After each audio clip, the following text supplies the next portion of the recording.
নমস্কার বন্ধুরা, আবারও চলে এসেছি আজকে তোমাদের সাথে একটা রেসিপি শেয়ার করব। আজকে কিন্তু চিংড়ি মাছের দুর্দান্ত একটা রেসিপি তোমাদের সাথে শেয়ার করব। একদম নতুন ধরনের একটা রেসিপি আর টেস্টে কিন্তু একদম জবরদস্ত। তাই তোমরা রেসিপিটা পুরোটা দেখতে চাইলে ভিডিওটা কিন্তু পুরোটা দেখতে হবে। আর যদি ভালো লাগে ভিডিওটা তাহলে অবশ্যই কিন্তু চ্যানেলটাকে সাবস্ক্রাইব করে রাখবে আর পাশের বেল বাটনটা ক্লিক করবে নতুন ভিডিও নোটিফিকেশন পাওয়ার জন্য। চলো তাহলে আজকে রেসিপিটা শুরু করা যাক। এখানে আমি 500 গ্রাম মতো চিংড়ি নিয়েছি। দেখো চিংড়ি মাছগুলো বেশ বড় বড় আছে। আর এখানে 1 কাপ মতো মসুর ডালকে আমি 1 ঘন্টার মতো ভিজিয়ে রেখেছিলাম। এবার সেটাকে মিক্সিতে দিয়ে দেখো পেস্টটা বানিয়ে নিয়েছি। পেস্টটা কিন্তু খুব বেশি পাতলা হবে না, আবার খুব বেশি টাইটও হবে না। এরপর এর মধ্যে অ্যাড করে দিচ্ছি সামান্য লবণ, হলুদ, গোলমরিচের গুঁড়ো আর দিচ্ছি জিরের গুঁড়ো আর সামান্য আদা রসুনের পেস্ট অ্যাড করে দেব। এবারে সবকিছুকে একসাথে খুব ভালো করে মিশিয়ে নেব। তারপর এই পেস্টটাকে এখন 10 মিনিটের জন্য রেস্টে রেখে দেব। আর অন্যদিকে এখানে দেখো আমি কড়াইয়ে তেল গরম করতে বসিয়ে দিয়েছি। 10 মিনিট হয়ে গেছে। এবার এক এক করে চিংড়িগুলোকে নিয়ে এইভাবে মুসুরির ডালের মধ্যে ডালটাকে চারপাশ থেকে ভালো করে কোট করে তেলের মধ্যে কিন্তু ভেজে নিতে হবে। এইটা ভালো করে করতে হবে যাতে ডালটা চারপাশে খুব ভালো করে লেগে যায়, তবেই কিন্তু চিংড়িগুলো খেতে আরো সুস্বাদু হবে। দেখো আমি ভালো করে দেখিয়ে দিচ্ছি। আরো একটা চিংড়ি নিয়ে এইভাবে রেখে খুব ভালো করে মুসুরির ডালের কোট করে অল্প করে ভেজে নিতে হবে। এই যে লাল লাল করে ভেজে নিয়েছি, সবগুলো কিন্তু একসাথে দিয়ে দেবে না, তাহলে কিন্তু চিপকে যাওয়ার সম্ভাবনা থাকবে। একটা একটা করে বা তোমরা এরকম 2-3টে করে ব্যাচে ব্যাচে ভেজে নিতে পারো।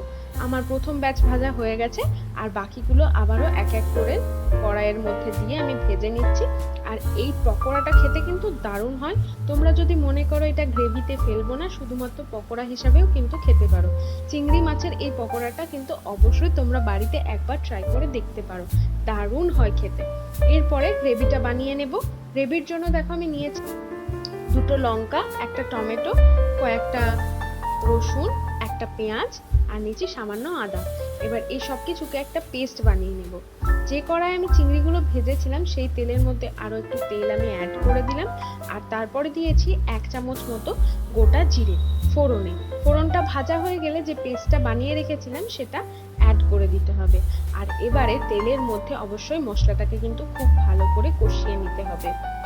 ভালো করে কষাতে হবে যাতে মশলার মধ্যে যে জলটা এখন দেখতে পাচ্ছ সেটা না থাকে একদমই, তবে কিন্তু টেস্টটা ভালো আসবে। এখানে আরেকটা মশলা বানিয়ে নিয়েছি 1/2 কাপ মতো দই, তার মধ্যে দিয়ে দিলাম 1 চামচ হলুদ, 1 চামচ কাশ্মীরি লঙ্কার গুঁড়ো, 1 চামচ জিরের গুঁড়ো আর 1 চামচ ধনের গুঁড়ো। এবারে সবকিছুকে দিয়ে মশলাটাকে খুব ভালো করে ফেটিয়ে নিতে হবে। দইটা ভালো করে ফেটালে গ্রেভিটা কিন্তু একদম স্মুথ হবে, তো ভালো করে দইটাকে ফেটিয়ে নিতে হবে। এদিকে দেখো মশলাটা কিন্তু বেশ ভাজা ভাজা হয়ে এসছে। ঠিক এই সময়ে কিন্তু এবারে যে দইয়ের মিশ্রণটা তৈরি করে রেখেছিলাম সেটা এর মধ্যে অ্যাড করে দিলাম। এবারে দই সমেত পুরো মশলাটাকে আবারও ভালো করে কষিয়ে নেব। প্রায় 5 থেকে 6 মিনিট মতো কিন্তু মিডিয়াম ফ্লেমে খুব ভালো করে দেখো কষিয়ে নিয়েছি। আর জলটা কিন্তু একদম কমে গেছে আর বেশ কষা কষা হয়েও এসছে। ঠিক এই সময় অ্যাড করে দিচ্ছি কিন্তু জলটা কিন্তু একটু বেশি পরিমাণে অ্যাড করতে হবে তোমাদের, কারণ যেহেতু এটা মুসুরির ডালের পকোড়া, তো মুসুরির ডালটা দেখবে ঠান্ডা হয়ে গেলে কিন্তু অনেকটা জল টেনে নেয়। তাই জলটা একটু বেশি করে দেবে যাতে গ্রেভিটা ভালো হয় আর চিংড়িগুলো একদম সফট হয়ে যায়। এরপরে দিয়ে দিলাম পরিমাণ মতো লবণ আর দিয়ে দিচ্ছি পরিমাণ মতো চিনি। সব কিছুকে দিয়ে এবারে পকোড়াগুলো এক এক করে এই গ্রেভির মধ্যে আমি দিয়ে দেব। পকোড়াগুলো কিন্তু দারুণ হয়েছিল, দারুণ মুচমুচেও হয় খেতে। সমস্ত পকোড়াগুলো একটা একটা করে আমি গ্রেভির মধ্যে এখন দিয়ে দিলাম। আর এবারে খুন্তি দিয়ে ভালো করে নেড়ে দেব যাতে গ্রেভির মধ্যে সবটা ডুবে যায়।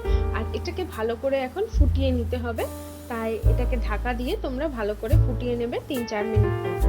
দেখো গ্রেভিটা কিন্তু প্রায় হয়ে গেছে, ফুটে গেছে আর চিংড়িগুলো বেশ নরম হয়ে এসছে। তো এই পর্যায়ে কিন্তু রান্নাটা মোটামুটি আমাদের শেষ হয়ে গেছে। এবারে এটাকে আমি ঠান্ডা করব কিছুক্ষণ। দেখো এখন রেখে দিয়েছিলাম কিছুক্ষণ, তো গ্রেভিটা দেখো আরো একটু কমে এসছে। আর এবারে কিন্তু গরম গরম পরিবেশন করো চিংড়ি মাছ আর মসুর ডালের এই দারুণ পকোড়ার গ্রেভি। তোমাদের রেসিপিটা কেমন লাগলো অবশ্যই কিন্তু আমাকে কমেন্ট বক্সে লিখে জানিও। তোমরা কিন্তু বাড়িতে অবশ্যই ট্রাই করো। ভিডিওটা ভালো লাগলে অবশ্যই একটা লাইক করে দিও, শেয়ার করো ভিডিওটা তোমার প্রিয়জনদের সাথে, আর অবশ্যই চ্যানেলটাকে সাবস্ক্রাইব করে রেখো ভবিষ্যতে আরো সুন্দর সুন্দর ভিডিও পাওয়ার জন্য। ধন্যবাদ।